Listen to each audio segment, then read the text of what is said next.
السلام علیکم ورحمۃ اللہ وبرکاتہ۔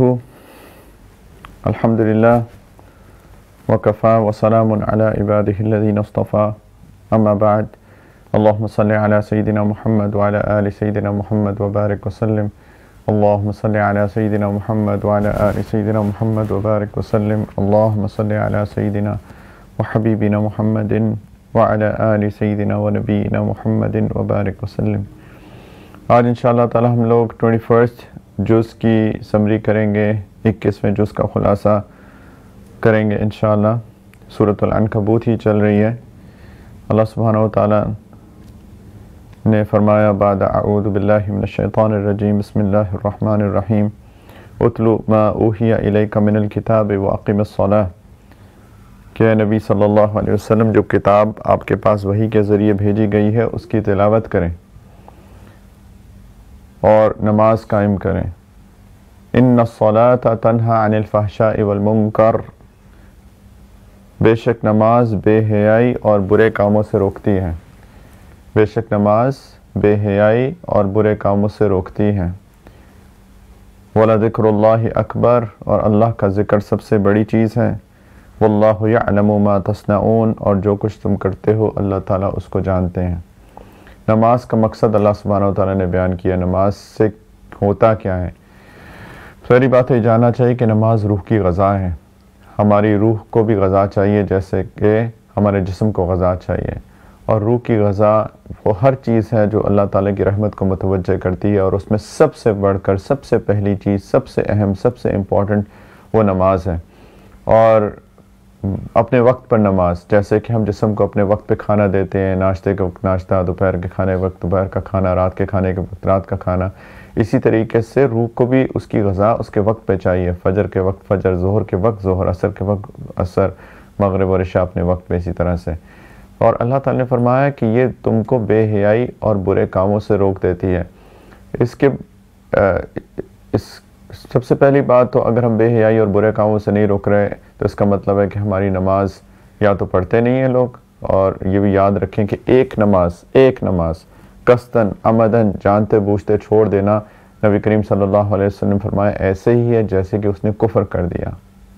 اتنا بڑا گناہ ہے، سب سے بڑا حقوق اللہ میں سب سے بڑا گناہ شرک کے بعد وہ ایک نماز کا چھوڑ دینا ہے۔ شراب پینے سے بڑا گناہ ہے، زنا کرنے سے بڑا گناہ ہے۔ تو اگر ہم نماز پڑھتے ہیں اور ابھی بھی بے حیائی اور برے کاموں میں لگے ہوئے ہیں، اس کا مطلب ہماری نماز نہیں ہے۔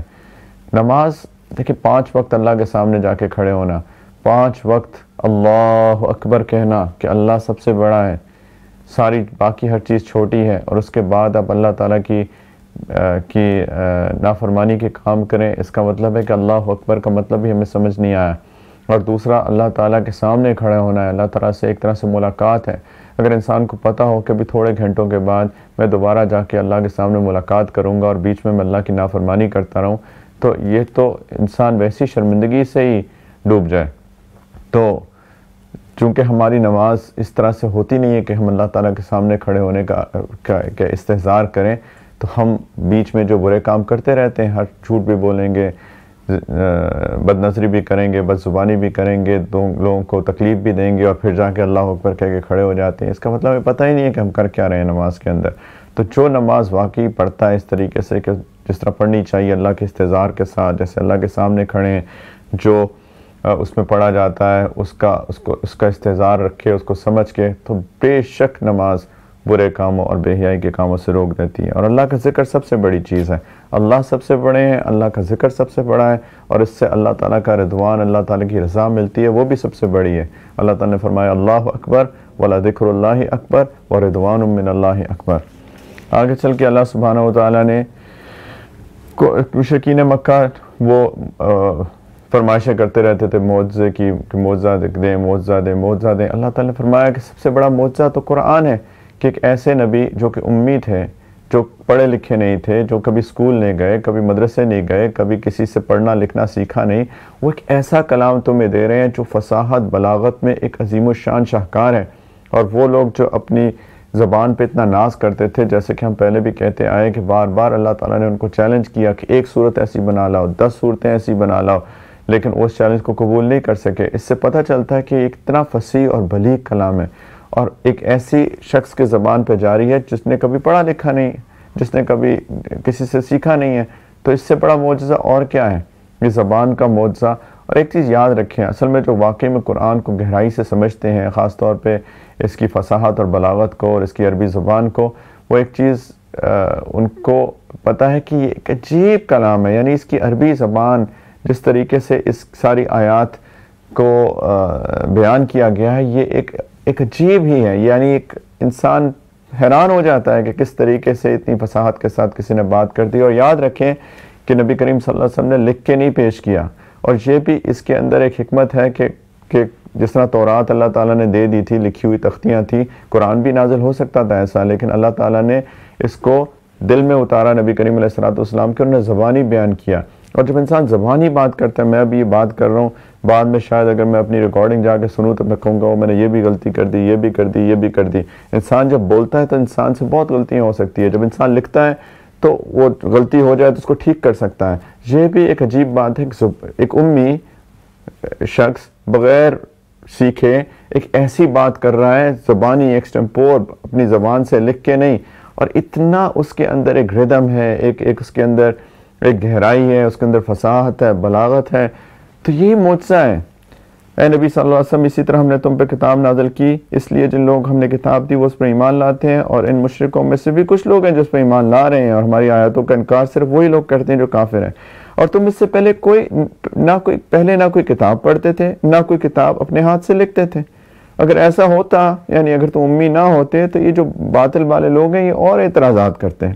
وَمَا كُنْتَ تَتْلُو مِنْ قَبْلِهِ مِنْ كِتَابٍ وَلَا تَخُطُّهُ بِيَمِينِكَ إِذًا لَارْتَابَ الْمُبْطِلُونَ۔ حقیقت تو یہ ہے قرآن ایسی نشانیوں کا مجموعہ ہے جو ان لوگوں کے سینوں میں بالکل واضح ہیں، جنہیں علم عطا کیا گیا ہے، اور ہماری آیتوں کا انکار صرف وہ لوگ کرتے ہیں جو ظالم ہیں۔ اللہ تعالیٰ کہتے ہیں اولم یکفہم ان انزلنا علیک الکتاب یتلی علیہم، بھلا کیا یہ ان لوگوں کی نشانی کافی نہیں ہے کہ ہم نے تم پر کتاب اتاری جو ان کو پڑھ کر سنائی جا رہی ہے۔ اللہ تعالیٰ فرماتے ہیں یا عبادی الذین آمنوا ان ارضی واسعۃ فإیای فاعبدون۔ اصل میں ہجرت کے بارے میں اللہ تعالیٰ نے پھر بعد میں کہا کہ ہجرت اگر تم یہاں پہ مشرکین تمہیں تنگ کرتے ہیں، تمہیں دین پہ نہیں چلنے دیتے تو ہجرت کر دو۔ اللہ تعالیٰ کہتے ہیں کہ اے میرے بندو جو ایمان لا چکے ہو، یقین جانو میری زمین بہت وسیع ہے، تو خالصتاً میری عبادت کرو۔ اور کل نفس ذائقۃ الموت ثم الینا ترجعون، ہر جاندار کو موت کا ذائقہ چکھنا ہے، پھر ہماری طرف تم سب کو واپس بلایا جائے گا۔ کہ یعنی ہجرت میں تمہیں دوستوں کو، عزیز اقارب کو چھوڑنا پڑے گا، تو جدائی کبھی نہ کبھی تو ہوتی ہے، اور سب سے بڑی جدائی تو موت کی جدائی ہے، تو اس میں فکر نہیں کرو۔ اور دوسری بات وہ یہ پریشان تھے کہ ہم اپنا سارا کاروبار، گھر بار چھوڑ کے چلے جائیں گے تو اور رزق کیسے ملے گا ہمیں؟ یہ ایک سوال لوگوں کے فطری طور پہ پیدا ہوتا ہے۔ اللہ تعالیٰ نے اس کا جواب دیا کہ والذین آمنوا وعملوا الصالحات لنبوئنہم من الجنۃ غرفا تجری من تحتها الانہار خالدین فیہا نعم اجر العاملین الذین صبروا علی ربہم یتوکلون وکأی من دابۃ لا تحمل رزقها اللہ یرزقها وإیاکم وهو السمیع العلیم۔ جو لوگ ایمان لائے انہوں نے نیک عمل کیے، ان کو ہم ضرور جنت کے ایسے بالا خانوں میں آباد کریں گے جن کے نیچے نہریں بہتی ہوں گی، جہاں وہ ہمیشہ ہمیشہ رہیں گے۔ بہترین اجر ہے ان عمل کرنے والوں کا جنہوں نے صبر سے کام لیا اور اپنے رب پر بھروسہ کیا۔ اللہ تعالیٰ کہتے ہیں کتنے جانور ہیں جو اپنا رزق اٹھائے نہیں پھرتے، اللہ انہیں بھی رزق دیتا ہے تمہیں بھی، اور وہی ہے جو ہر بات سنتا اور جانتا ہے۔ یعنی رزق تو اللہ کی طرف سے آتا ہے، کیوں پریشان ہوتے ہو؟ اگر یہاں پہ ختم ہوگا تو جہاں جا رہے ہو وہاں مل جائے گا۔ آگے اللہ تعالیٰ فرماتے ہیں آگے چل کے اللہ یبسط الرزق لمن یشاء من عبادہ ویقدر له، اللہ اپنے بندوں میں سے جس کے لیے چاہتا ہے رزق میں کشادگی پیدا کر دیتا ہے، اور جس کے چاہتا ہے تنگی کر دیتا ہے۔ ان اللہ بکل شیء علیم۔ اللہ تعالیٰ پھر کہہ رہے ہیں اگر تم ان سے پوچھو کون ہے جس نے آسمان سے پانی برسایا، پھر اس کے ذریعے زمین کے مردہ ہونے کے بعد اسے زندگی بخشی، تو وہ کہیں گے اللہ، تو کہیں الحمدللہ۔ لیکن ان میں سے اکثر لوگ عقل سے کام نہیں لیتے، سب سارا پروسیس جو ہے سسٹم اللہ تعالیٰ چلا رہے ہیں۔ آسمان سے بارش اللہ تعالیٰ برساتے ہیں، کھیتی اللہ کے حکم سے نکلتی ہے، تو رزق بھی اللہ ہی دیتے ہیں۔ زیادہ اس میں پریشان ہونے کی بات نہیں ہے، ہمیں محنت کرنی ہے لیکن ساتھ میں دعا کرنی ہے، اور گناہوں کو چھوڑنا ہے، اللہ سے رجوع کرنا ہے، اللہ سے تعلق پیدا کرنا ہے، اور ایمان پہ جمنا ہے، انشاءاللہ تعالیٰ اللہ ہی کے ہاتھ میں ہے سب کچھ. وَمَا هَذِهِ الْحَيَاةُ الدُّنْيَا إِلَّا لَهْوٌ وَلَعِبٌ. اللہ تعالیٰ کہہ رہے ہیں کہ یہ دنیا کی زندگی کھیل کود کے سوا کچھ نہیں ہے. کھیل کود میں کیا ہوتا ہے؟ تھوڑی دیر کے لیے مزہ آتا ہے جب کھیل رہا ہوتا ہے انسان، اس کے بعد ختم. اللہ تعالیٰ کہہ رہے ہیں یہ دنیا بھی ایسی ہی ہے کہ تھوڑی سی زندگی ہے، تھوڑی دیر مزے اڑا لو گے، کتنا مزہ کر لو گے. وَإِنَّ الدَّارَ الْآخِرَةَ لَهِيَ الْحَيَوَانُ. حقیقت یہ ہے کہ آخرت کا جو گھر ہے وہی اصل زندگی ہے. لَوْ كَانُوا يَعْلَمُونَ. اگر لوگ جانتے ہیں. اور پھر اللہ تعالیٰ نے آخر میں چل کے فرمایا ہے سورۃ العنکبوت کے وَالَّذِينَ جَاهَدُوا فِينَا لَنَهْدِيَنَّهُمْ سُبُلَنَا وَإِنَّ اللَّهَ لَمَعَ الْمُحْسِنِينَ. کہ جن لوگوں نے ہماری خاطر کوشش کی، جس نے میرے لیے کوشش کی، اللہ تعالیٰ کہہ رہے ہیں اپنے دین میں کوشش کی، اپنے اوپر کوشش کی، دین کو پھیلانے میں کوشش کی. اللہ تعالیٰ فرماتے ہیں لَنَهْدِيَنَّهُمْ. یہ لام تاکید کا ہے. ہم ضرور اپنے راستوں پر اس کو پہنچائیں گے. یعنی جو وہ راستے میرے پاس آتے ہیں، میری جنت کی طرف آتے ہیں، اللہ تعالیٰ کہتے ہیں میرا وعدہ ہے کہ میں اس کو ضرور ان راستوں پہ پہنچاؤں گا، اور یقیناً اللہ نیکی کرنے والوں کے ساتھ ہیں. یہ بہت بڑی خوشخبری ہے اس کے لیے جو اپنے دین پہ چلنے کی کوشش کرتا ہے اور جو دین کو لوگوں تک اس کی خوبصورتی کو پھیلانے کی کوشش کرتے ہیں. یہ اللہ کا وعدہ ہے ان کے لیے. آگے سورۃ الروم شروع ہوتی ہے. اس سورت کا ایک تاریخی پس منظر ہے. آج اس میں بات کرنے کو بہت ہے، وقت کم ہے. اچھا انشاءاللہ یہ سورٹ آف فارمل اناؤنسمنٹ ہی سمجھیں کہ ویسے تو ہم لوگوں نے وقت محدود رکھا تھا. شروع میں ہم نے سوچا تھا کہ 30 منٹ کے قریب ہم لوگ ختم کریں گے، لیکن اب آگے کی آیات جو آ رہی ہیں اس میں چونکہ صورتیں زیادہ ہیں تو وقت زیادہ ہوگا، تو اس میں وقت بھی لگے گا. تو انشاءاللہ تعالیٰ ہم اس کی فارملی اناؤنسمنٹ بھی کر دیں گے. اس کا ایک بس منظر ہے، اس کا ایک بیک گراؤنڈ ہے. جب نبی کریم صلی اللہ علیہ وسلم کو نبوت ملی تو اس وقت دنیا میں 2 سپر پاورز تھیں، 2 بڑی طاقتیں تھیں. ایک تھی ایران کی حکومت، اس کے ہر بادشاہ کو کسریٰ کہتے تھے، اور دوسری تھی روم کی حکومت. اچھا یہ لوگ آتش پرست تھے، یہ لوگ آگ کی پوجا کرتے تھے، بیسیکلی مشرک تھے. اور دوسری بڑی طاقت تھی روم کی، جو کہ مکہ مکرمہ کے شمال اور مغرب میں پھیلی ہوئی تھی اور بہت بڑی سلطنت تھی. اس کے بادشاہ کو قیصر کہتے تھے.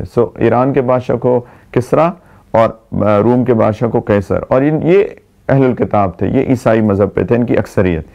اس وقت ان دونوں میں شدید جنگ ہو رہی تھی، روم میں اور ایران میں. اور ایران کا پلہ بھاری تھا اور بہت سارے انہوں نے محاذ فتح کیے، اور بیت المقدس میں جو عیسائیوں کا اس وقت سب سے بڑا چرچ تھا انہوں نے بنایا ہوا تھا، اس کو بھی تباہ کر کے رومیوں کو بہت شکست دے رہے تھے. روم کے بادشاہ اس کا نام ہرکل تھا. اس کو مشکل ہو رہی تھی، ڈیفینڈ نہیں کر پا رہا تھا اپنے آپ کو. تو اچھا ایران کے لوگ جو چونکہ مشرک تھے، آتش پرست تھے، تو جب نبی کریم صلی اللہ علیہ وسلم نے نبوت کا اعلان کیا تو وہ کہتے تھے دیکھو یہ بھی مشرک ہیں اور کیسے ان کو فتح ہو رہی ہے، اور یہ تم کہتے ہو کہ تمہارے پاس کتاب آئی ہے، تمہارے جیسی کچھ لوگ ہیں اہل الکتاب عیسائی ہیں، ان کو کیسے شکست ہو رہی ہے. تو یہ مشرکین مکہ اس پہ بہت خوش ہوتے تھے کہ ایران کے لوگوں کو فتح مل رہی ہے اور روم کو شکست ہو رہی ہے. تو اس موقع بھی یہ صورت نازل ہوئی، اور اس کے بالکل شروع میں ایک پیشین گوئی ہوئی، ایک سورٹ آف فور کاسٹ کہ روم کے لوگ اس وقت تو شکست کھا گئے ہیں لیکن چند سالوں میں ان کو فتح مل جائے گی اور وہ ایرانیوں پہ غالب آ جائیں گے. اور اس دن مسلمان اللہ کی مدد سے بھی خوش ہوں گے. یعنی 2 چیزیں ہوں گی، ایک روم غالب آ جائے گا، دوسرا مسلمان یعنی نبی کریم صلی اللہ علیہ وسلم کے ساتھ ان کو بھی خوشی ملے گی. اور تو یہ دونوں پیشون گوئیاں اس وقت جو سچویشن تھی، ایسا بالکل ایک بہت ہی کیا کہنا چاہیے بعید از قیاس بات تھی کہ قیاس کر ہی نہیں سکتا تھا، انسان سوچ بھی نہیں سکتا تھا کہ یہ کیسے ہو سکتا ہے. اور ایک بہت مشہور مورخ ہیں ایڈورڈ گیون، اس نے اپنی کتاب ہے decline and fall of the Roman empire, اس کے اندر اس نے یہ لکھا ہے اس قرآن کی پیشین گوئی پہ تبصرہ کرتے ہوئے کہ جس وقت یہ پیشین گوئی کی گئی تھی اس وقت اس کا پورا ہونا بالکل یعنی ممکن ہی نہیں تھا، کیونکہ رومیوں کو لگ رہا تھا کہ اب رومی سلطنت کا خاتمہ بالکل قریب ہے. تو خیر مشرکین نے بہت مذاق اڑایا. ایک ان کا سردار تھا مشرکین کا ابی بن خلف، اس نے سیدنا ابوبکر صدیق رضی اللہ تعالیٰ عنہ سے ایک شرط لگائی. اچھا تم کہتے ہو قرآن یہ کہتا ہے، تو اس وقت شرط حرام نہیں تھی، تو کہ اگر 3 سال میں رومی فتح پا گئے تو وہ ابو بکر صدیق رضی اللہ تعالیٰ کو 10 اونٹ دے گا، اور اگر نہ فتح پائے تو وہ ان کو 10 اونٹ دیں گے۔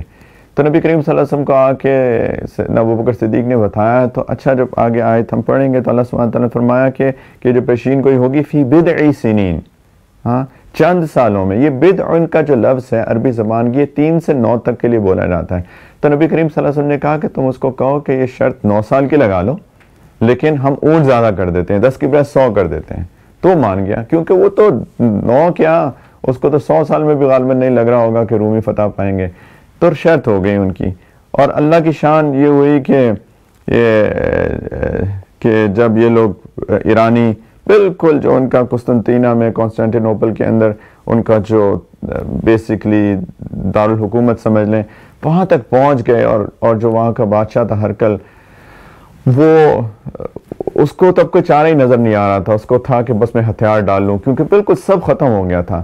اس وقت اس نے ریٹیلیشن میں سمجھے ریفلیکس ایکشن کے اندر اس کے پاس کچھ تھا ہی نہیں کہ اس نے ایک آخری حملہ کیا، اور اللہ کی شان ایسا حملہ ہوا کہ وہاں سے جو ایرانی تھے وہ ان کو شکست ہونی شروع ہوئی، اور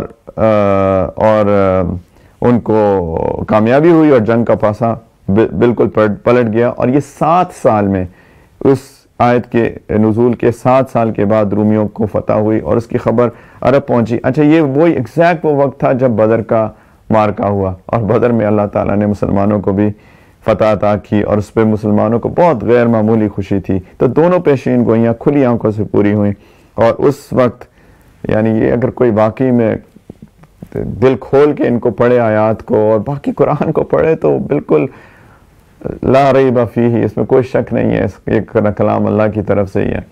وہ جو ابی بن خلد نے شرط لگائی تھی وہ تو اس وقت تک مر چکا تھا، ان کے بیٹوں نے پھر اس شرط کو پورا کیا۔ تھے مشرک، بہت خصوصیات بھی تھیں ان مشرکین کے اندر، وعدے کو پورا کرنے والے تھے۔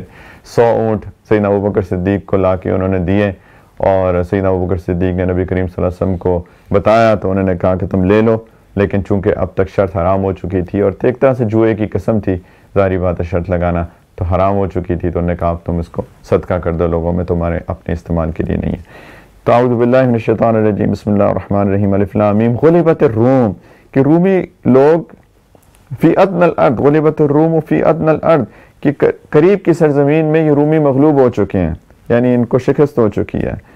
وہم من بعد غلبہم سیغلبون، اور وہ اپنے مغلوب ہونے کے بعد ان قریب غالب آ جائیں گے، فی بضع سنین، چند ہی سالوں میں۔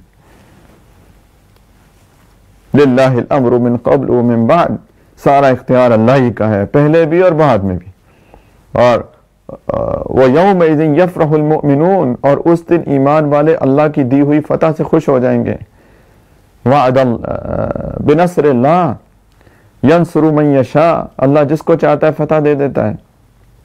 وَهُوَ الْعَزِيزُ الرَّحِيمُ، وہی اقتدار کا بھی مالک ہے اور بہت مہربان ہے۔ وعد اللہ، یہ اللہ کا کیا ہوا وعدہ ہے، لا یخلف اللہ وعدہ، اللہ اپنے وعدے کے خلاف نہیں کرتا۔ اب دیکھیں آیت نازل ہو رہی ہے، اللہ کہہ رہے میں وعدہ کرتا ہوں کہ رومی ان کو شکست ہو جائے گی چند سالوں کے، رومیوں کو فتح ہو جائے گی چند سالوں کے اندر، اور مسلمانوں کو بھی خوشی ہوگی۔ وعد اللہ، اللہ کا وعدہ، اللہ اپنے وعدے کے خلاف نہیں کرتا۔ ولکن اکثر الناس لا یعلمون، لوگوں کو پتہ نہیں ہے۔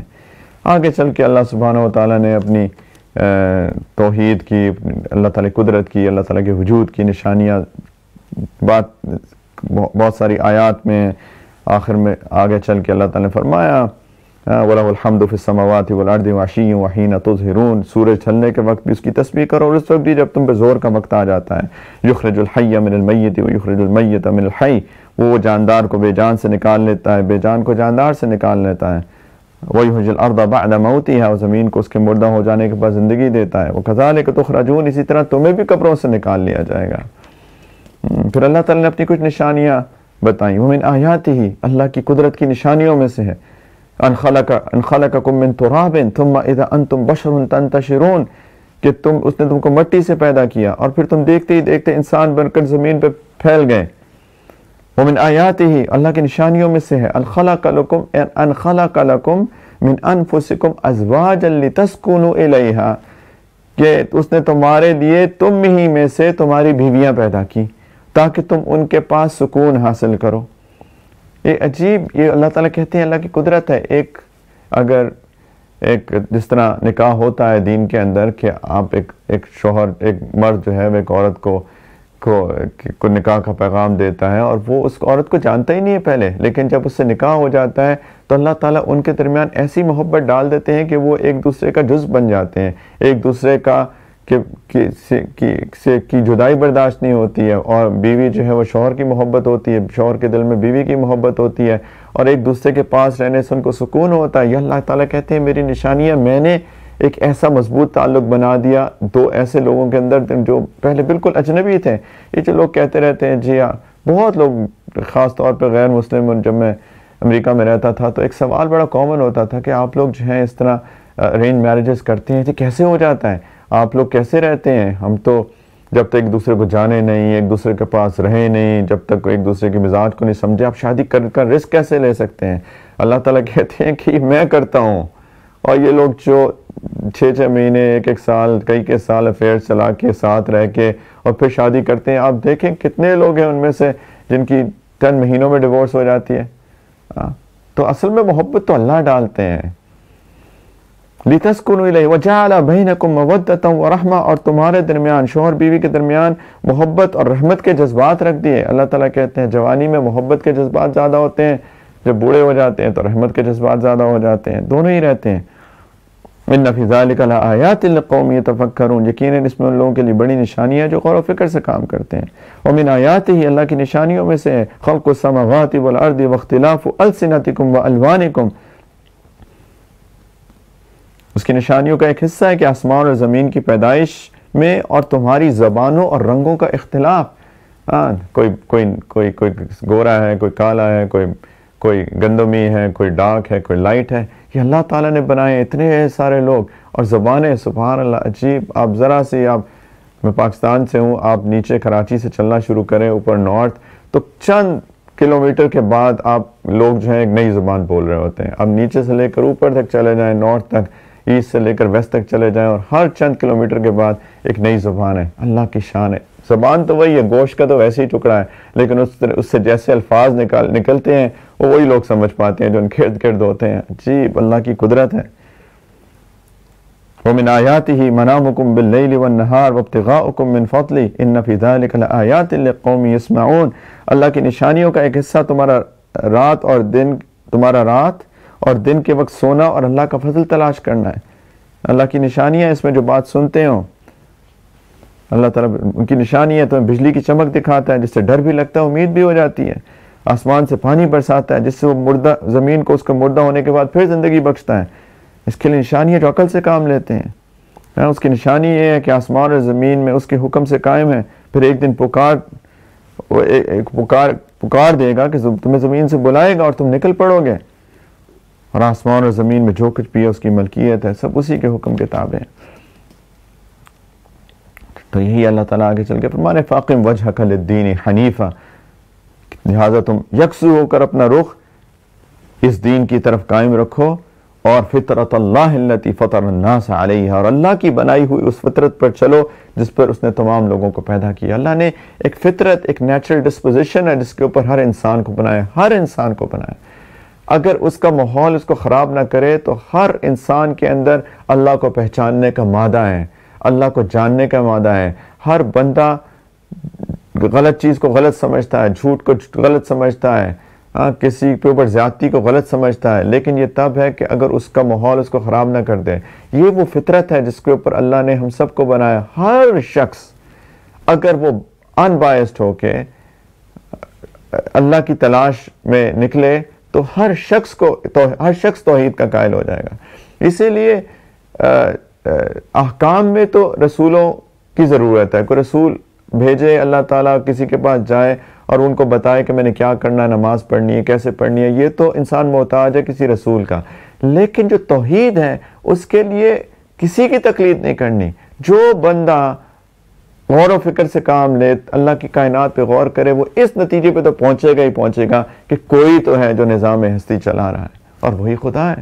وہ اللہ کا نام پہچان پائے یا نہ پہچان پائے، اس سے غرض نہیں ہے. غرض یہ ہے کہ توحید کا قائل ہو جائے کہ کوئی ہے اس کو چلانے والا.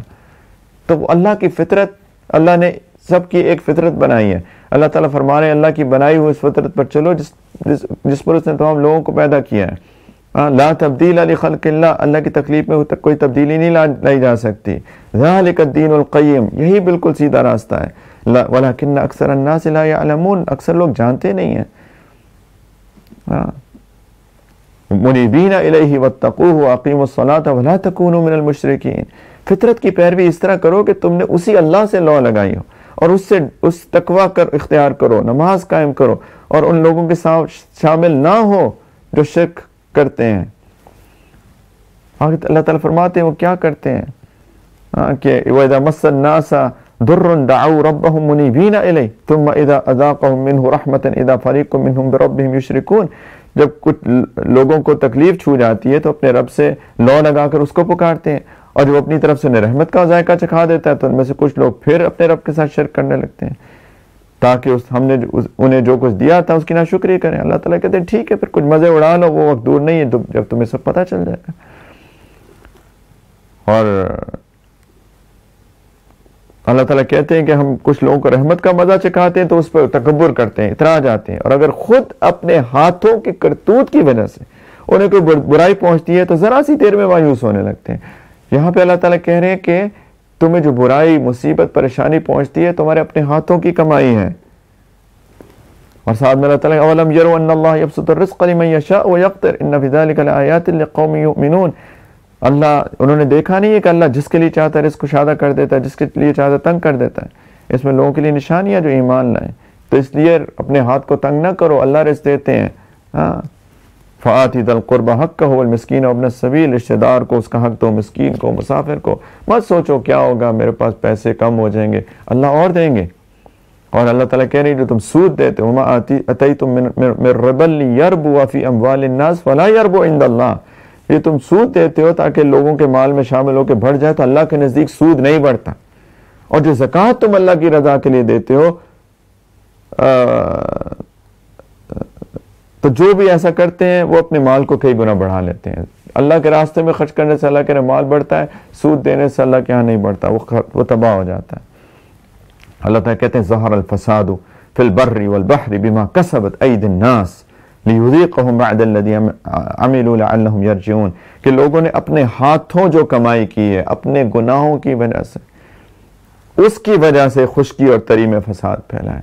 یہ جتنے بھی مصیبتیں, بھلائیں, پریشانیاں, قحط, کرونا وائرس, اللہ تعالیٰ کہہ رہے ہیں کہ یہ تم لوگوں کے اپنے ہاتھوں کی کمائی ہے. گناہ پہ گناہ کر کے, اللہ کو ناراض کر کے بالآخر یہ خشکی اور تری میں فساد پھیل جاتا ہے, سونامی آ جاتا ہے, سمندروں میں طوفان آ جاتے ہیں, زمین میں زلزلے آ جاتے ہیں. تو اللہ تعالیٰ کہتے ہیں اس لیے میں بھیجتا ہوں تاکہ انہوں نے جو کام کیے ہیں اللہ ان میں سے کچھ کا مزہ انہیں چکھائے. اور اس کی وجہ کیا ہے, یہ بھی اللہ کی رحمت ہے, لعلہم یرجعون, تاکہ وہ واپس اللہ کے پاس آ جائیں. اب تو سن لو, اب تو مان جاؤ, کس چیز کا انتظار ہے. اتنی اللہ تعالیٰ نے وبا بھیج دی, اب تو ہم سارے لوگ بحیثیت امت اور بحیثیت انسان اس چیز کو سمجھ جائیں کہ اللہ کے پاس واپس لوٹنا ہے. اب تو نمازیں پڑھنا شروع کر دیں, اب تو زبان قابو کر لیں, اب تو بے حیائی کی چیزیں دیکھنی چھوڑ دیں, اب تو لوگوں سے محبت کرنا شروع کر دیں, اب تو نفرتیں ختم کر دیں, اب تو انسان اپنے دل کا تکبر ختم کر دے, حسد, کینہ, بغض کو سائڈ پہ کر دے. اب تو سمجھ جائیں, اب تو اللہ کے پاس واپس چلے جائیں, اب تو توبہ کر لیں. قرآن کہہ رہا ہے کہ میں اس لیے بھیجتا ہوں تاکہ جاگ جائیں, تاکہ واپس آ جائیں, ورنہ یہ مصیبتیں, پریشانیاں بڑھتی جائیں گی. اس کا کوئی اور علاج نہیں ہے. اسباب لینے ہیں, لیکن اسباب میں جو اثر ہے وہ اللہ تعالیٰ ڈالتے ہیں, وہ مسبب الاسباب ہے. اس میں اثر اس وقت تک نہیں آئے گا جب تک اللہ نہیں چاہیں گے, اور اللہ تبھی چاہیں گے جب ہم اللہ کے پاس واپس لوٹیں گے. آگے اللہ تعالیٰ چل کے فرماتے ہیں وَكَانَ حَقًّا عَلَيْنَا نَصْرُ الْمُؤْمِنِينَ. اللہ تعالیٰ کہتے ہیں میں نے ذمہ داری لی ہے کہ ایمان والوں کی مدد کروں گا. اس کے اندر بہت ساری نصیحت ہے جو سمجھیں.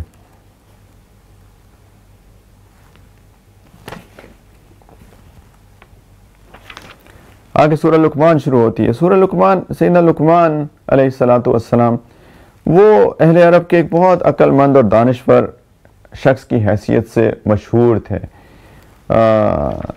ان کے بارے میں آتا ہے کہ نبی نہیں تھے بلکہ ایک بہت حکیم، دانا، دانشمند، عقل مند، انٹلیکچول انسان تھے، اور لوگوں میں بہت مشہور تھے مشرکین مکہ میں خاص طور کے اوپر، اور ان کی شاعری میں ان کا ذکر کرتے تھے، ان کی حکمت کی باتیں مشہور تھی، اس کو تذکرہ کرتے تھے۔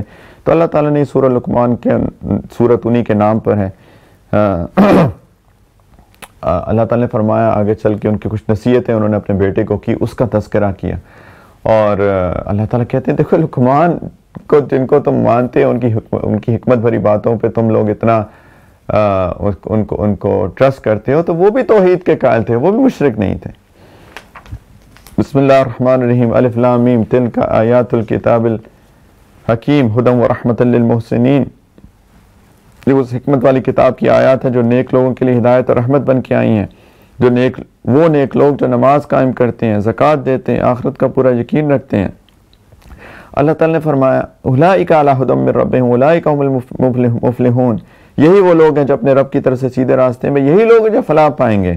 لیکن کچھ لوگ ایسے ہیں من الناس من یشتری لہو الحدیث، کچھ لوگ ہیں جو اللہ سے غافل کرنے والی باتوں کے خریدار بنتے ہیں، اللہ سے غافل کرنے والی باتوں کے خریدار بنتے ہیں۔ لہو الحدیث، اللہ سے غافل کرنے والی باتیں، اس کا ایک پس منظر ہے۔ مشرکین مکہ نے دیکھا کہ لوگ تو قرآن پھر بھی سن رہے ہیں، اور جو سن لیتا ہے اور واقعی دل سے سنتا ہے، طلب سے وہ مسلمان ہو جاتا ہے، تو انہوں نے سوچا کس طریقے سے ہم لوگوں کو روکیں کہ یہ بات قرآن سنے ہی نہ، کیونکہ عجیب ایک اثر ہے قرآن کے اندر۔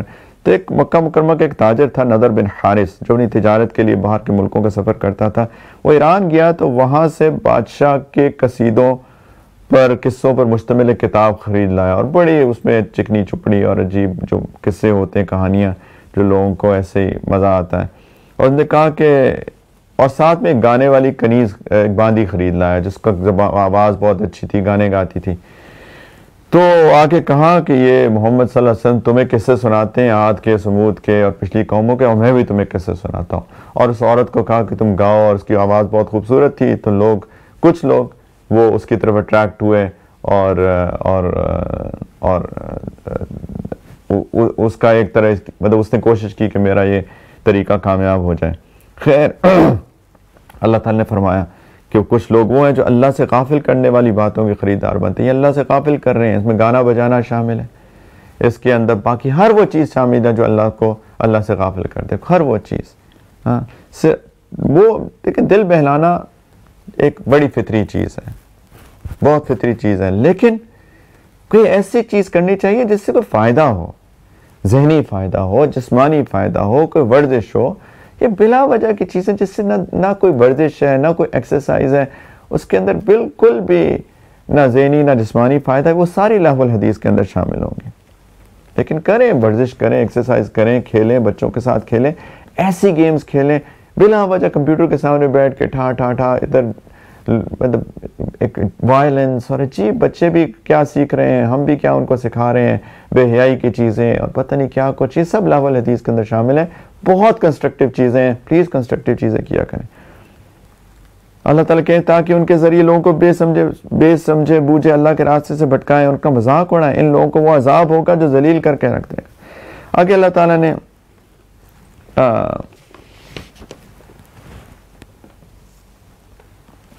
فرمایا آگے چل کے کہ وَلَقَدْ آتَيْنَا لُقْمَانَ الْحِكْمَةَ، کہ ہم نے لقمان کو حکمت عطا کی۔ حکمت ہوتا ہے کہ فقاہت فی الدین، گہری سمجھ دین کی، اور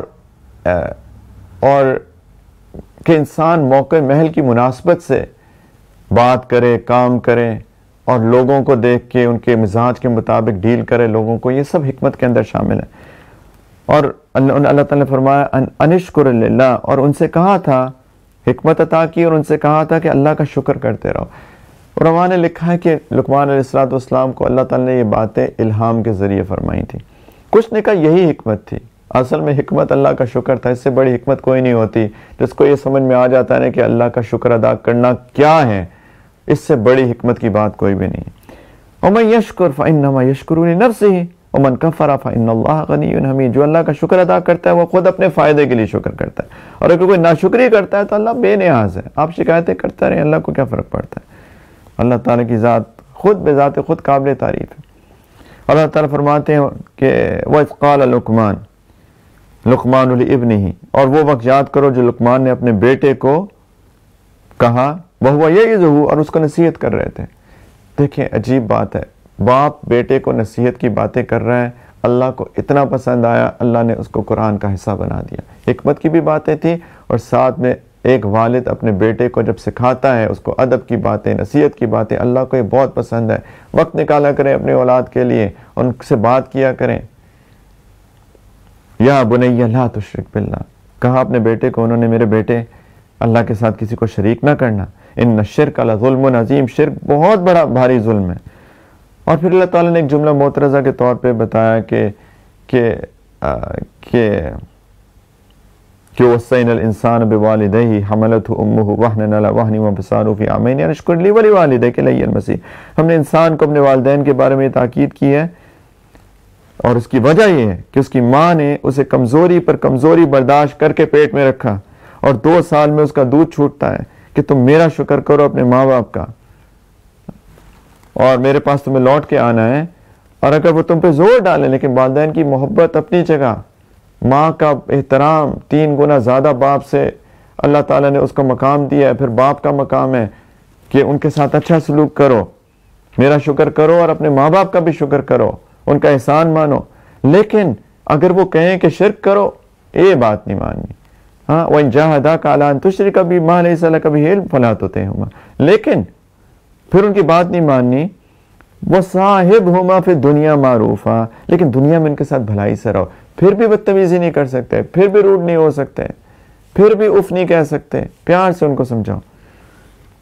اور اللہ تعالیٰ کہہ رہے ثُمَّ وَاتَّبِعْ سَبِيلَ مَنْ أَنَابَ إِلَيْهِ، شرک کی بات، گناہ کی بات والدین کہیں، دین سے دور کرنے کی بات کہیں، پیار سے ان کے ساتھ رہو، ان کی بات نہیں مان سکتے، کس کی بات مانو؟ وَاتَّبِعْ سَبِيلَ مَنْ أَنَابَ إِلَيْهِ، اس شخص کا راستہ اپناؤ جس نے مجھ سے لو لگا رکھی ہے۔ اچھا یہاں پہ اللہ تعالیٰ کہہ سکتے تھے قرآن اور سنت کو فالو کرو، والدین کی بات نہیں مانو، قرآن سنت کو۔ یہ ایک اللہ نے فطرت میں رکھی ہے، انسان کسی کی تقلید کرتا ہے، کسی کو فالو کرتا ہے، کسی کی بات سنتا ہے، اس سے اس کو اثر ہوتا ہے، کوئی اس کا رول ماڈل ہوتا ہے، یہ ایک فطری چیز ہے۔ اللہ تعالیٰ نے کہا کہ والدین کی غلط باتوں کے پیچھے نہ پڑو، کسی کو تو تمہیں فالو کرنا ہے، کس کو فالو کرو؟ اس شخص کو فالو کرو، اس کی اتباع کرو جو میرے سے لو لگا کے رکھے، کہ تمہیں میری طرف لے کے چلے۔ ثم الی مرجعکم فانبئکم بما کنتم تعملون، تم سب کو میرے پاس لوٹنا ہے، سب تمہیں بتاؤں گا تم کیا کرتے رہے۔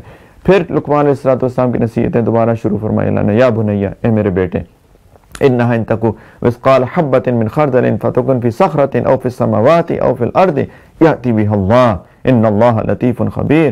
بیٹا سنیں نصیحت، بیٹا باپ بیٹے کو کر رہا ہے، بیٹا اگر کوئی چیز رائی کے دانے کے برابر بھی ہو، اتنی چھوٹی سی چیز، اور وہ کسی چٹان میں ہو یا آسمانوں میں یا زمین میں، تب بھی اللہ اس کو حاضر کر دے گا۔ یقین جانو اللہ بڑا باریک بین ہے اور بہت باخبر ہے۔ کبھی اپنے بچے کو یہ سکھایا ہے جب چھوٹا سا ہوتا ہے وہ، کہ بیٹا گناہ مت کرنا، تم مجھے دھوکہ دے سکتے ہو، اپنی ماں کو دھوکہ دے سکتے ہو، اپنے ارد گرد لوگوں کو دھوکہ دے سکتے ہو، اللہ کو نہیں دے سکتے۔ اللہ کو ہر چیز پتہ ہے، اتنی سی چیز بھی اللہ کو پتہ ہے، کہیں پہ بھی اللہ کو پتہ ہے۔ بیٹے کے دل میں توحید اتار دی، یہ ہے نصیحت، یہ ہے سکھانا اپنی اولاد کو۔ یا بنیا اقم الصلاۃ، بیٹا نماز قائم کرو، ہاں، اور لوگوں کو نیکی کی تلقین کرو، ان کو برائی سے روکو، اور تمہیں تکلیف اگر آئے اس پہ صبر کرنا، بے شک یہ بڑی ہمت کا کام ہے۔ ان ذالک من عزم الامور، یہ ہمت کا کام ہے صبر کرنا۔ ولا تسعر خدک للناس، بیٹا لوگوں کے سامنے غرور سے اپنی گال مت پھیلانا، گال مت پھولانا، تکبر سے لوگوں کو چھوٹا سمجھنا، ایسا نہ کرنا بیٹا۔ اور ولا تمشی فی الارض مرحا، زمین پہ اکڑ کے مت چلنا۔ ان اللہ لا یحب کل مختال فخور، اللہ کسی ترانے والے اور شیخی باز کو پسند نہیں کرتے۔ اپنی چال میں اعتدال اختیار کرنا، عاجزی کے چال چلنا، اپنی آواز آہستہ رکھنا، اونچی آواز میں باتیں مت کرنا۔ اللہ کو سب سے بری آواز گدھوں کی لگتی ہے، یعنی اونچی چیخ چیخ کے باتیں کرنا ہے، گدھے ایسے بولتے ہیں۔ کیا پیار سے نصیحتیں کر رہے اپنے بیٹے کو۔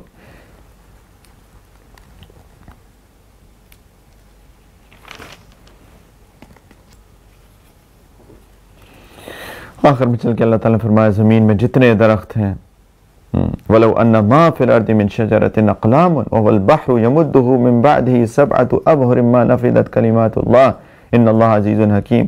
زمین میں جتنے درخت ہیں اگر وہ قلم بن جائیں اور یہ جو سمندر ہے ان کے علاوہ 7 سمندر اس کے ساتھ اور مل جائیں یعنی وہ روشنائی بن جائے انک بن جائیں اور اللہ کی صفات لکھیں تب بھی اللہ کی باتیں ختم نہیں ہوں گی. حقیقت ہے کہ اللہ اقتدار کا بھی مالک ہے حکمت کا بھی مالک ہے. اور آگے چل میں بالکل آخر میں اللہ سبحانہ وتعالی نے فرمایا یا ایھا الناس اتقوا ربکم، اپنی رب کی ناراضگی سے بچو، اس کی نافرمانی سے بچو.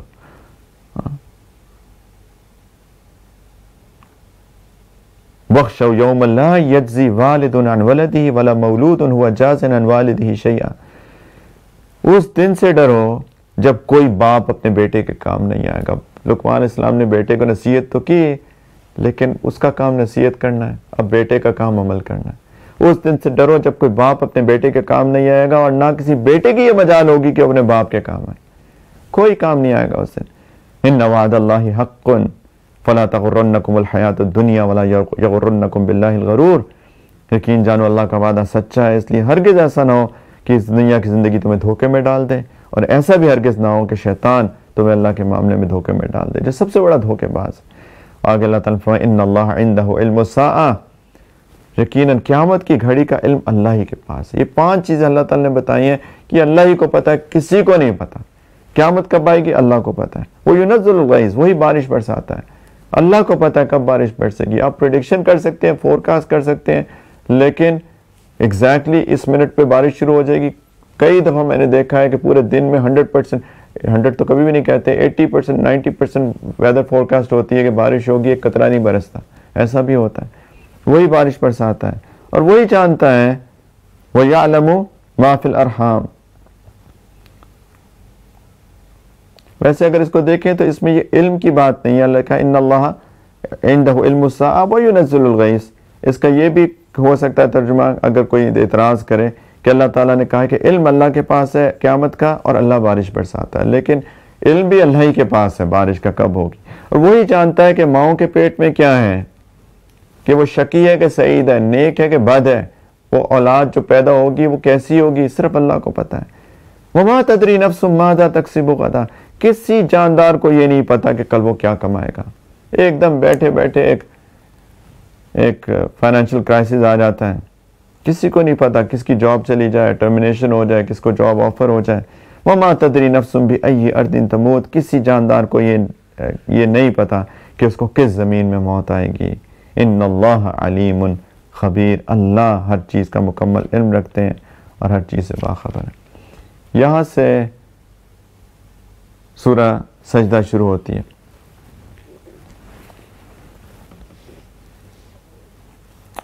اس کا نام تنزیل السجدہ بھی ہے، الف لام میم سجدہ بھی ہے، یا صرف سورہ سجدہ بھی ہے. صحیح البخاری کی ایک حدیث ہے کہ نبی کریم صلی اللہ علیہ وسلم جمعے کے دن فجر کی نماز کی پہلی رکعت میں یہ کثرت سے سورتیں پڑھتے تھے، سورۃ سجدہ یا الف لام میم سجدہ یا تنزیل سجدہ.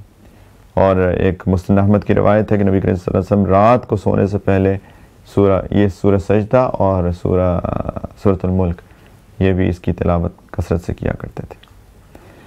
بسم اللہ الرحمن الرحیم. الف لام میم تنزیل الکتاب لا ریب فیہ من رب العالمین. یہ رب العالمین کی طرف سے ایسی کتاب ہے جس میں کوئی شک نہیں ہے. اور لوگ کہتے ہیں کہ نبی نے خود گھڑ لیا. اللہ تعالیٰ کہتے ہیں کہ اے نبی صلی اللہ علیہ وسلم تو وہ حق ہے جو تمہارے رب کی طرف سے اس لیے آیا ہے کہ تم اس کے ذریعے ان لوگوں کو خبردار کرو جس کے پاس تم سے پہلے خبردار کرنے والا نہیں آیا. آگے چل کے اللہ سبحانہ وتعالیٰ نے کہا کہ اللہ تعالیٰ يدبر الامر من السماء الى الارض ثم يعرج الیہ فی یوم کان مقدارہ الف سنۃ مما تعدون. آسمان سے لے کر زمین تک ہر کام کا اللہ خود انتظام کرتا ہے، پھر وہ کام ایک ایسے دن میں اس کے پاس پہنچتا ہے جس کی مقدار تمہاری گنتی کے حساب سے 1000 سال ہوتی ہے. تو اس کے اندر بہت سارے اقوال ہیں، میں اس کی تفصیل میں نہیں جا رہا کہ 1000 سال کا اللہ کے نزدیک ایک دن 1000 سال کا ہونے کا کیا مطلب ہے. اس کا یہ مطلب بھی ہے قیامت کے دن 1000 سال کا ہوگا، یا پھر یہ کہ بس اللہ کے نزدیک 1000 سال جو ہے ایک دن کے برابر ہے. اسی لیے تو جب اللہ تعالیٰ نے فرمایا کہ اقتربت الساعۃ وانشق القمر کہ قیامت قریب آ گئی ہے، کیونکہ چاند 2 ٹکڑے ہو گیا، تو کوئی کہہ سکتا ہے 1400 سال، 1441 سال، 1450 سال گزر گئے. تو قیامت تو ابھی تک نہیں آئی، تو اللہ کے نزدیک تو ایک دن 1000 سال کا ہے، تو 1.5 دن گزرا ہے ابھی تو. خیر یہ تو قیامت کے دن پتہ چلے گا کہ یہ تو وقت کی کوئی اہمیت ہی نہیں ہے. جیسے ہم پہلے بھی بات کر چکے ہیں، لوگ اللہ تعالیٰ پوچھیں گے کتنے دن رہے دنیا میں، تو کہیں گے شاید 1 دن یا اس سے بھی کم.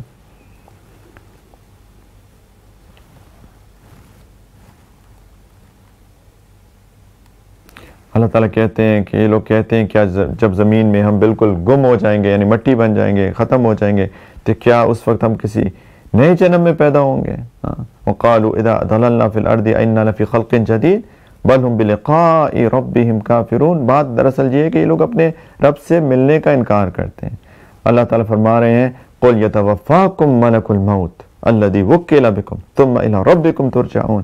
کہہ دو تمہیں موت کا فرشتہ پورا وصول کر لے گا جو تم پر مقرر کیا گیا ہے، پھر تمہیں واپس اپنے رب کے پاس لے کے جایا جائے گا. اللہ تعالیٰ فرما رہے ہیں وَلَوْ تَرَىٰ، کاش کہ تم وہ منظر دیکھو، اِذِ الْمُجْرِمُونَ نَاكِسُو رُؤُوسِهِمْ عِنْدَ رَبِّهِمْ، جب یہ مجرم لوگ اپنے رب کے سامنے سر جھکائے کھڑے ہوں گے اور کہیں گے ربنا ابصرنا وسمعنا فرجعنا نعمل صالحا انا موقنون.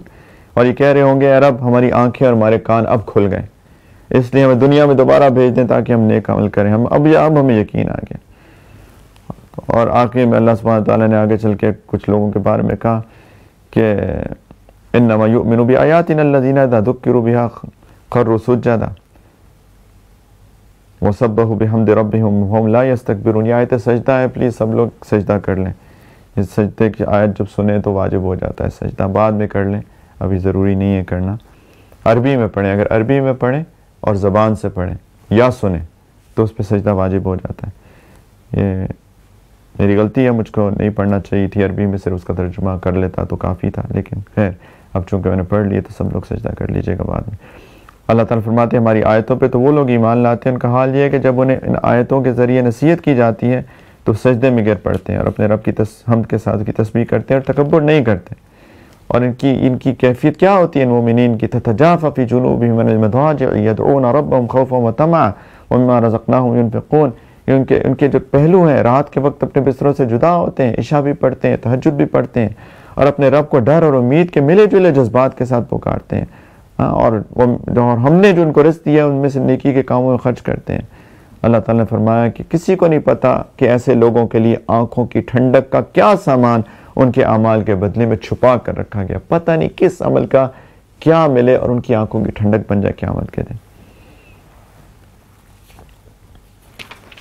سورۃ الاحزاب شروع ہوتی ہے اس کے بعد، اور سورۃ الاحزاب کے پر وقت کافی ہو گیا، لیکن یہ مدینہ منورہ کے تقریباً 4-5 سال میں نازل ہوئی ہے، اور اس کے پس منظر میں کچھ واقعات ہیں، اور انشاءاللہ 2 واقعات تو 21ویں جز کے اندر ہیں اور 2 واقعات 22ویں جز کے اندر ہیں. یہ سورۃ الاحزاب بھی 22ویں جز میں چلتی ہے.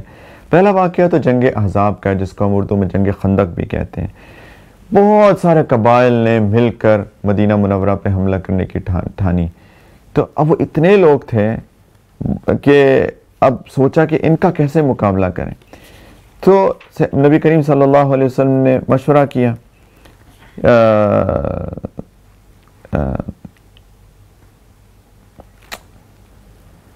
کہ کیا کیا جائے.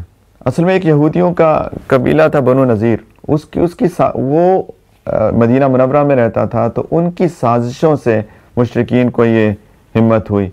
تو قریش تھے، اس کے علاوہ بنو غطفان، بنو اسلم، بنو مرہ، بنو اشجع، بنو کنانہ، بنو فزارہ، ان سب نے بہت بڑا لشکر، تقریباً 12 سے 15 ہزار کی آرمی تھی جو آئی.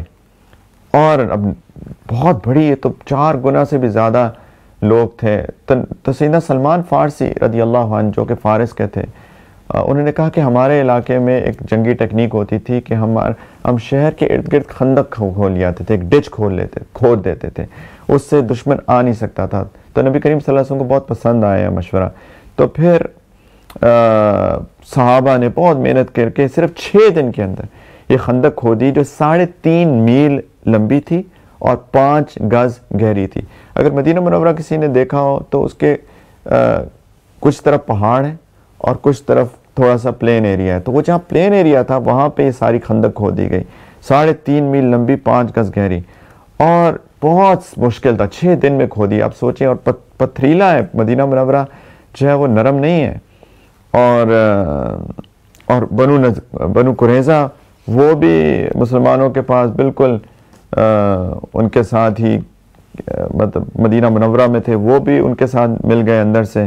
سخت سردی تھی، شدید سردی، اور اتنی دن کھدائی کی، خوراک بھی کا سامان بھی کم ہو گیا. بہت اس کے واقعات ہیں جنگ خندق کے، سیرت پڑھیں. نبی کریم صلی اللہ علیہ وسلم نے پیٹ پہ پتھر باندھے ہوئے تھے، صحابہ نے بھی پیٹ پہ پتھر باندھے ہوئے تھے بھوک کی وجہ سے. خیر دعائیں، اور بہت زبردست جنگ ہوئی.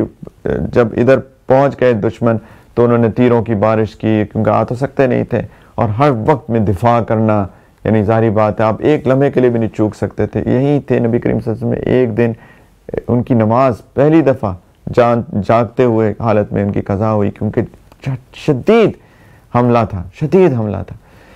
خیر تو، اور تھکن سے نڈھال، ہر وقت کا دفاع. بالآخر 1 مہینہ یہ جاری رہی، 1 مہینہ.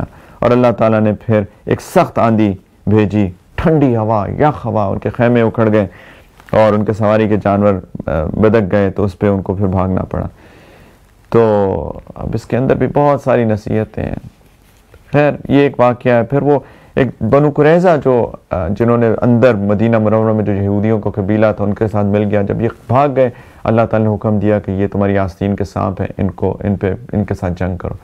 تو یہ اس کا بھی واقعہ مختصراً ہے، اور باقی 1-2 واقعات اور بھی ہیں اس کے اندر.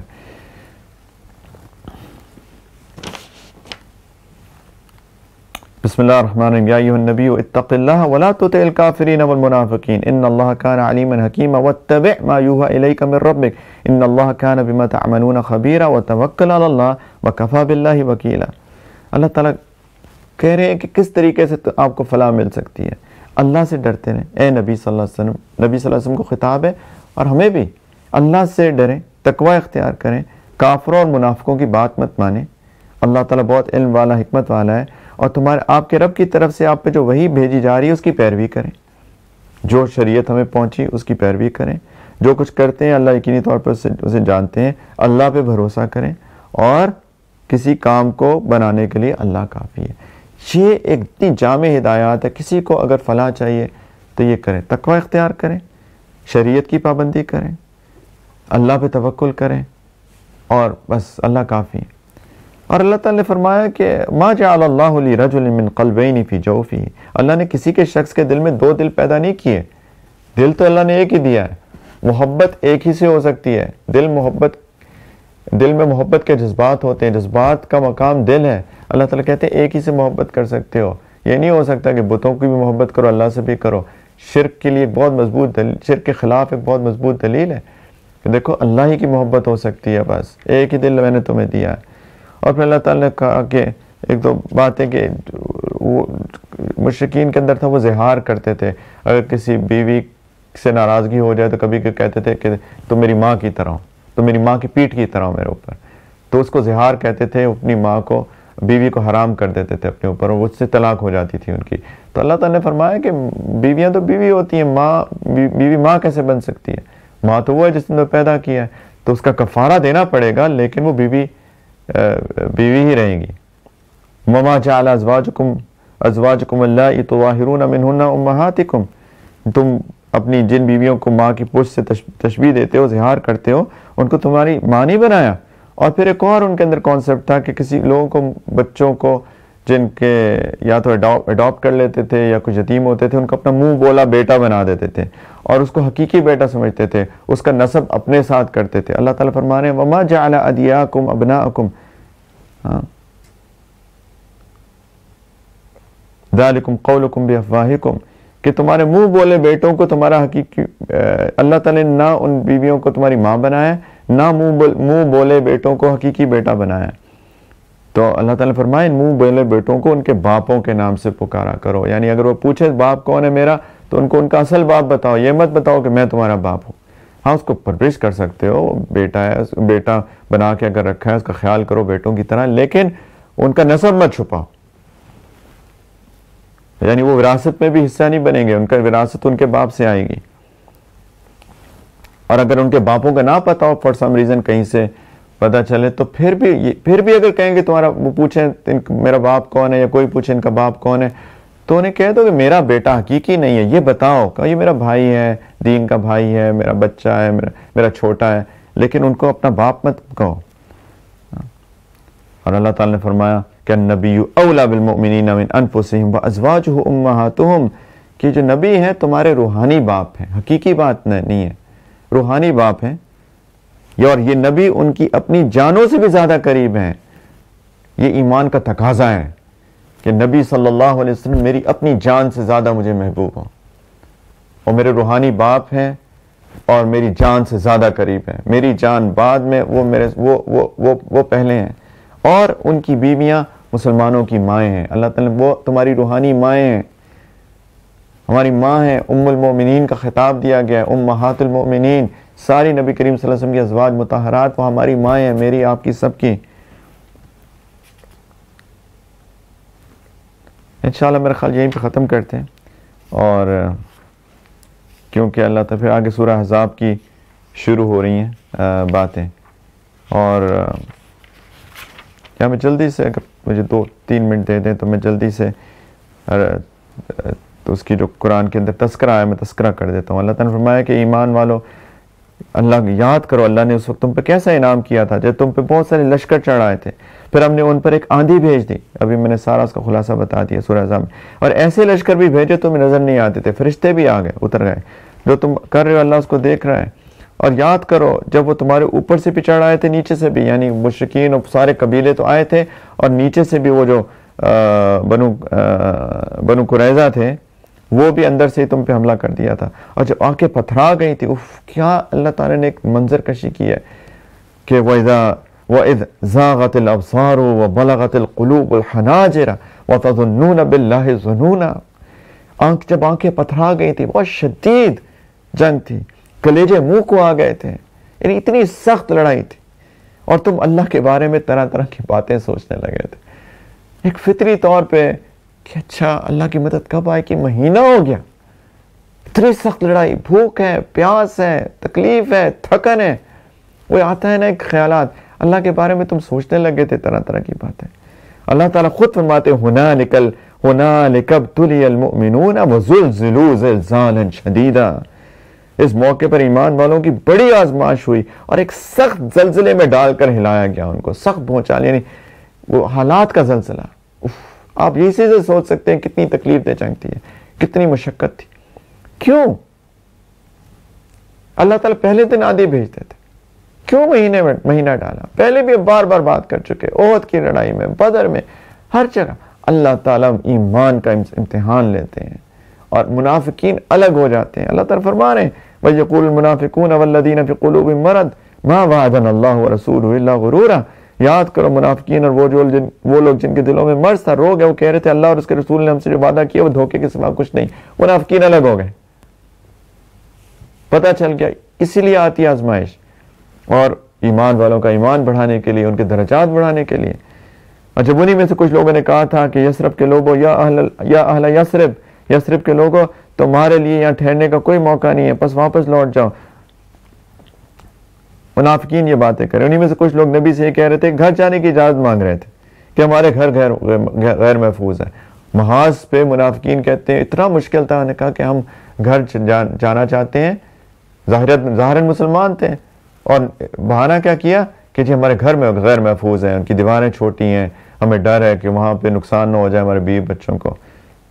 یقولون ان بیوتنا عورہ، اللہ تعالیٰ کہتے ہیں وما ہی بعورہ ان یریدون الا فرارا، ان کے گھر غیر محفوظ نہیں تھے، یہ فرار چاہتے تھے محاذ سے، اور کہتے ہیں اگر دشمن آ جائیں اور ان کے ساتھ تو یہ مل جائیں گے، اس وقت تو ان کو گھر غیر محفوظ نہیں رہیں گے۔ اللہ تعالیٰ کہہ رہے ہیں کہ نبی صلی اللہ علیہ وسلم ان سے کہہ دو اگر تم موت سے یا قتل سے بھاگ بھی جاؤ تو یہ بھاگنا تمہیں فائدہ نہیں دے گا، اور اس صورت میں تمہیں زندگی کا لطف اٹھانے کا جو موقع دیا جائے گا، تھوڑا سا کتنا زندہ رہ لو گے؟ کون ہے جو تمہیں اللہ سے بچا سکے؟ اگر وہ تمہیں کوئی برائی پہنچانے کا ارادہ کر لے تو کون ہے جو اس کی رحمت کو روک سکے؟ یا وہ کون ہے جو اس کی رحمت کو روک سکے اگر وہ تم پہ رحمت کا ارادہ کر لے؟ اور آگے اللہ تعالیٰ نے فرمایا آگے چل کے لَقَدْ كَانَ لَكُمْ فِي رَسُولِ اللَّهِ أُسْوَةٌ حَسَنَةٌ لِمَنْ كَانَ يَرْجُو اللَّهَ والیوم الآخرہ وذکر اللہ کثیرا. حقیقت یہ ہے کہ تمہارے لیے رسول اللہ صلی اللہ علیہ وسلم کی ذات میں ایک بہترین نمونہ ہے، وہ رول ماڈل ہیں تمہارے ہر اس شخص کے لیے جو اللہ سے اور یوم آخرت سے امید رکھتا ہو اور کثرت سے اللہ کا ذکر کرتا ہو. اگر امید ہے اللہ سے ملیں گے، اس حال میں اللہ راضی ہو، اگر امید ہے قیامت کے دن کامیاب ہونا ہے، تو نبی کریم صلی اللہ علیہ وسلم کی سنت کی اتباع ایک ایک چیز میں، زندگی کے ہر شعبے میں لازم ہے. وہ رول ماڈل ہے. اللہ تعالیٰ کہہ رہے ہیں کہ جو اہل ایمان تھے، اب جب انہوں نے دشمن کے لشکروں کو دیکھا تو انہوں نے الٹی بات کی. انہوں نے کہا کہ یہی تو بات ہے جس کا وعدہ اللہ اور اس کے رسول سے ہم نے اللہ اور اس کے رسول نے ہم سے کیا تھا. قالوا هذا ما وعدنا الله ورسوله وصدق الله ورسوله. اللہ اور اس کے رسول نے سچ کہا تھا، اور اس واقعے نے ان کے ایمان اور ان کی تابعداری کے جذبے میں اور اضافہ کر دیا. ہوتا ہے ایمان اور نفاق میں فرق. انہی ایمان والوں میں سے وہ بھی تھے جنہوں نے اللہ سے جو عہد کیا تھا سچا گھر دکھایا. کچھ نے کہا تھا یا اللہ اگر آپ کے راستے میں جان دینی پڑی ہم راستے میں جان دے دیں گے. اللہ تعالیٰ کہہ رہے کچھ لوگوں نے جان دے دی، انہوں نے اللہ سے عہد کیا تھا، وعدہ پورا کر دیا. اور کچھ یہ بھی ہیں جنہوں نے اپنا نذرانہ پورا کر دیا، اور کچھ وہ بھی ہیں جو بھی انتظار میں ہیں. ابھی تو اس میں انہوں نے جان نہیں دی لیکن انتظار کر رہے ہیں، جب موقع ملے گا دے دیں گے. وما بدلوا تبدیلا. انہوں نے اپنے ارادوں میں ذرا بھی تبدیلی نہیں کی. اور اس لیے اللہ تعالیٰ نے بتا دیا کیوں ہوا اتنا سارا سخت امتحان. لیجزی اللہ الصادقین بصدقہم ویعذب المنافقین ان شاء او یتوب علیہم. یہ واقعہ اس لیے ہوا تھا کہ اللہ سچوں کو ان کی سچائی کا انعام دے اور منافقوں کو اگر چاہے تو عذاب دے، اگر چاہے ان کی توبہ قبول کر لے. اللہ یقیناً بہت بخشنے والا اور مہربان ہے. اور پھر اللہ تعالیٰ نے وہ جو بنو قریظہ کے ساتھ انہوں نے جو دھوکہ دیا تھا، اللہ تعالیٰ نے جب ختم ہو گئی، لیکن جن اہل کتاب نے دشمنوں کی مدد کی تھی انہیں اللہ ان کے قلعوں سے نیچے اتار لایا، ان کے دلوں میں ایسا روب ڈال دیا ہے کہ اے مسلمان تم ان میں سے کچھ کو مار رہے تھے، کچھ کو قیدی بنا رہے تھے. مسلمان گئے، چڑھائی کی، ان پہ ایسا روب طاری ہو گیا، انہوں نے اپنے آپ کو سرنڈر کر دیا، اور کچھ لڑائی تھوڑی سی ہوئی اور پھر کچھ کو قیدی بنا دیا گیا. ٹھیک ہے، چلیں، جزاکم اللہ خیر. اللہ تعالیٰ ہمیں قرآن کی سمجھنے کی توفیق عطا فرمائے. اس سے ایمانی کیفیات بڑھ جاتی ہیں. پلیز قرآن کو سمجھیں، اس کو گہرائی سے سمجھیں اور اس کی تلاوت کا اہتمام کریں. آج 21ویں کی شب ہے، لیلۃ القدر ہو سکتی ہے. ایک دعا جو نبی کریم علیہ السلام نے سید عائشہ رضی اللہ عنہ کو سکھائی تھی، لیلۃ القدر پہ مانگا کرو کہ اللہم انک عفو، کہ اللہ بہت معاف کرنے والے ہیں، تحب العفو، اللہ معافی کو پسند بھی کرتے ہیں. فاعف عنی یا فاعف عنا، کہ اللہ مجھے معاف کر دے. اللہم انک عفو تحب العفو فاعف عنی، اللہ آپ بہت معاف کرنے والے ہیں، معافی کو پسند کرتے ہیں، مجھے معاف کر دے. لیکن ایک اور چیز یاد رکھیں، اللہ کی معافی اس کو ملتی ہے جو لوگوں کو معاف کرنا جانتا ہو. اللہ کی معافی اس کو ملتی ہے جو لوگوں کو بھی معاف کرنا جانتا ہو. جو لوگوں کو معاف نہیں کر سکتا پھر وہ اللہ سے معافی کی امید کیسے رکھ سکتا ہے؟ تو لوگوں کو بھی معاف کریں، اللہ سے معافی بھی مانگیں. ان راتوں کو ضائع مت کریں. آخری 10 دن رہ گئے، ابھی شروع ہوا تھا رمضان، ابھی ختم بھی ہو رہا ہے. یہ موقع سے فائدہ اٹھا لیں، ایک ایک لمحے سے فائدہ اٹھا لیں. اللہ کے سامنے گڑ گڑائیں، اللہ سے دعائیں مانگیں، عبادت کریں، توبہ کریں. سب لوگ توبہ کر لیں، آج کی رات بھی توبہ کر لیں. میرے ساتھ یہ کلمات توبہ کی نیت سے پڑھ لیں، اپنے تمام گناہوں سے توبہ کر لیں، اللہ سے لو لگائیں اور آئندہ نیکی کی زندگی گزارنے کا عزم کر لیں. سب لوگ توبہ کی نیت سے کلمات پڑھ لیں. کوئی بیعت کرنا چاہتا تو بیعت کی نیت بھی کر سکتا ہے. کہیں بسم اللہ الرحمن الرحیم، لا الہ الا اللہ محمد الرسول اللہ، آمنت باللہ وملائکتہ وکتبہ ورسلہ والیوم الآخر والقدر خیرہ وشرہ من اللہ تعالی والبعث بعد الموت. آمنت باللہ کما ہوا باسمائہ وصفاتہ وقبلت جمیع احکامہ اقرار باللسان وتصدیق بالقلب واشہد ان لا الہ الا اللہ واشہد ان محمدا عبدہ ورسولہ. استغفر اللہ ربی من کل ذنب واتوب الیہ برحمتک یا ارحم الراحمین. الحمدللہ رب العالمین. اللہم صلی علی سیدنا محمد وعلی آل سیدنا محمد وبارک وسلم ربنا ظلمنا أنفسنا وإن لم تغفر لنا وترحمنا لنكونن من الخاسرين. ربنا لا تزغ قلوبنا بعد إذ هديتنا وهب لنا من لدنك رحمة إنك أنت الوهاب. لا إله إلا أنت سبحانك إنا كنا من الظالمين. يا مقلب القلوب ثبت قلوبنا على دينك. يا مصرف القلوب صرف قلوبنا على طاعتك. اللهم حبب إلينا الإيمان وزينه في قلوبنا وكر إلينا الكفر والفسوق والعصيان واجعلنا من الراشدين. يا الله، اللهم إنك عفو تحب العفو فاعف عنا. اللهم إنك عفو تحب العفو فاعف عنا يا كريم. اللهم إنك عفو تحب العفو فاعف عنا يا رحيم. فاعف عنا يا كريم. فاعف عنا يا رحيم. فاعف عنا يا رحمن. فاعف عنا يا غفور. فاعف عنا يا حنان. فاعف عنا يا منان.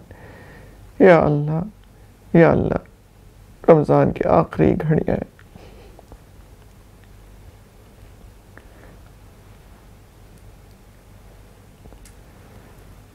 یا اللہ رمضان کا حق ادا نہیں کر سکے میرے مولا. یا اللہ تھوڑے سے دن رہ گئے، آخری عشرہ شروع بھی ہو چکا میرے مولا. یا ارحم الراحمین ہمیں معاف کر دیجیے. یا اللہ جو ٹوٹی پھوٹی کوشش، ٹوٹی پھوٹی کاوش، ٹوٹی پھوٹی عبادت، ٹوٹی پھوٹی دعائیں، یا اللہ اپنے، یا اللہ بالکل ہی، یا اللہ بیکار روزے، یا اللہ جو بھی ہم نے رکھے، جو کیا، یا اللہ تراویح جس طرح بھی پڑھی ٹوٹی پھوٹی، میرے مولا قبول فرما لیجیے. اللہ قبول فرما لیجیے میرے پیارے. اللہ قبول فرما لیجیے. اللہ قبول فرما لیجیے. اللہ قبول فرما لیجیے. اللہ قبول فرما لیجیے میرے مولا، قبول فرما لیجیے. یا ارحم الراحمین یہ لیلۃ القدر کی اللہ سعادتیں ہمیں بھی نصیب فرما دیجیے. اللہ ہمیں بھی نصیب فرما دیجیے. اللہ ایک رات اپنے 1000 مہینوں سے بہتر بنا دی. یا اللہ اس کے فضائل، اس کی برکات، اس کے انوارات، یا اللہ اسے ہمیں بھی فائدہ اٹھانے کی توفیق عطا فرما دیجیے. یا ارحم الراحمین معاف کر دیجیے میرے مولا، معاف کر دیجیے میرے مولا. ہمارا حال تو اس چھوٹے سے بچے کی طرح ہے. یا اللہ وہ ٹیڑھی میڑھی لائنیں لگا کے اپنے باپ کے پاس لے کے جاتا ہے، کہتا ہے دیکھیں میں نے ڈرائنگ کی ہے، میں نے تصویر بنائی ہے، یہ کیسی ہے. یا اللہ اس کی وہ لکیریں کسی قابل نہیں ہوتی، لیکن باپ اس کی محبت میں اس کو انکریج کرنے کے لیے اس کو شاباش دیتا ہے، اس کو گلے سے لگاتا ہے، اس کی تعریف کرتا ہے.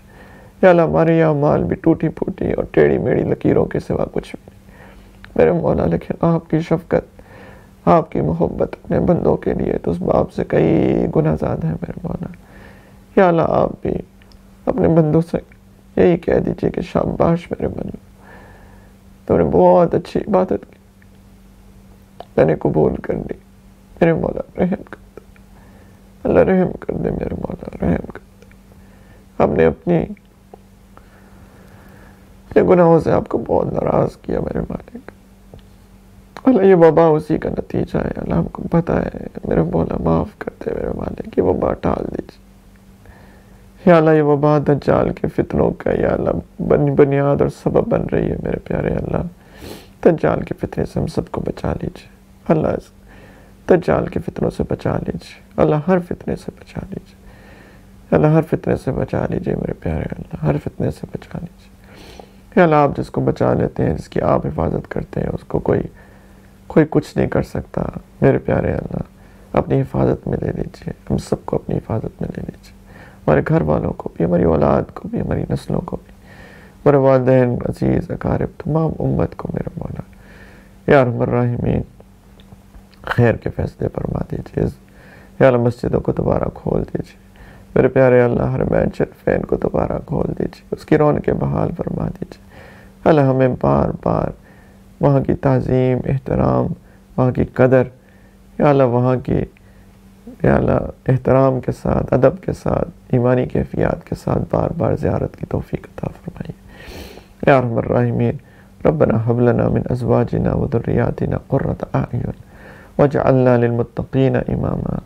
یا اللہ ہمارے گھر والوں، اولاد، نسلوں کو سب کو نیکی تقویٰ پہ چلائیے. ہم سب محتاج ہیں میرے مولا، دنیا کے بھی آخرت کے بھی. آپ سے دنیا کی بھی نعمتیں مانگتے ہیں اپنی رحمتوں کے ساتھ، عافیت اور برکتوں کے ساتھ، وسعتوں کے ساتھ. یا اللہ دنیا بھی ہماری عطا فرمائیے، ضروریات کو پورا فرمائیے، اور یا اللہ ہماری آخرت کی یہ تمام ضروریات کو پورا فرمائیے. یا ارحم الراحمین ہمارے والدین پہ بھی خصوصی کرم فرمائیے. رب ارحمہما کما ربیانی صغیرا. اللہ ہمارے والدین جو آپ کے پاس آ چکے، پلیز ان کی مغفرت فرما دیجیے، انہیں قرب کے اعلیٰ درجات عطا فرما دیجیے. ہمارے والدین جو حیات ہے میرے مولا، ان کی خدمت کی توفیق عطا فرمائیے. اللہ زندگی کے آخری حصے کو زندگی کا سب سے بہترین حصہ بنائیے. یا اللہ آگے آنے والی زندگی کو پچھلی گزری ہوئی زندگی کا کفارہ بنا دیجیے. یا ارحم الراحمین، یا اکرم الاکرمین. کتنے لوگ ہیں جو یا اللہ آج سے اعتکاف بیٹھ رہے ہوں گے.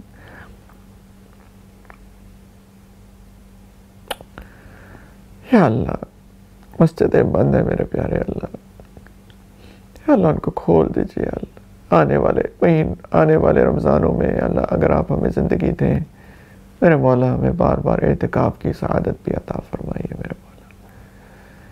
یا ارحم الراحمین، جو بیمار ہے روحانی جسمانی نفسیاتی طور پر، پلیز سب کو صحت کاملہ عاجلہ مستمرہ دے دیجیے. اللہ جو کسی بھی شیطانی اثر کا شکار ہے، جادو کا اثر، سفلی اثر، حاسدین کا حسد، بری نظر، اللہ پاک یا اللہ آپ تو ہر چیز سے اکبر ہیں میرے پیارے اللہ. ان سب سفلی اثرات کو زائل فرما دیجیے، اپنی حفاظت میں لے لیجیے میرے مولا. ہدایت کو عام فرما دیجیے، محبتوں کو عام فرما دیجیے، نفرتوں کو ختم فرما دیجیے، دین کی گہری سمجھ عطا فرما دیجیے اور عمل والا بنا دیجیے، اخلاق اچھے فرما دیجیے. اللہ دین کی خدمت کے لیے ہم سب کو قبول فرما لیجیے. ہمیں پتہ ہے ہم قابل نہیں ہیں، لیکن اللہ ہمیں یہ بھی پتہ ہے آپ کے قابلیت نہیں، قبولیت چلتی ہے. میرے مولا قبول فرما لیجیے، اسباب عطا فرما دیجیے، وسائل عطا فرما دیجیے، حفاظت عطا فرما دیجیے، اور یا اللہ مخلص معاونین عطا فرما دیجیے. اللہ مخلص معاونین عطا فرما دیجیے میرے مولا، مخلص معاونین عطا فرما دیجیے. اور جنہوں نے خدمت کی ہے میرے مولا، ہم نے تو اپنے بڑوں سے یہی سنا ہے کہ عبادت سے جنت ملتی ہے اور خدمت سے خدا ملتا ہے.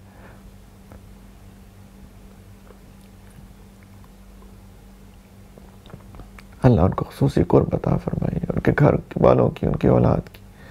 اللہ ان کی نسلوں کی حفاظت فرمائیے، ان کی پریشانیاں دور فرمائیے میرے پیارے اللہ. ہر شر فتنے سے بچا لیجیے میرے مولا. یا اللہ معاف کر دیجیے غلطیوں کو، کوتاہیوں کو درگزر فرما دیجیے ان سے میرے پیارے اللہ. رحم کر دیجیے یا ارحم الراحمین.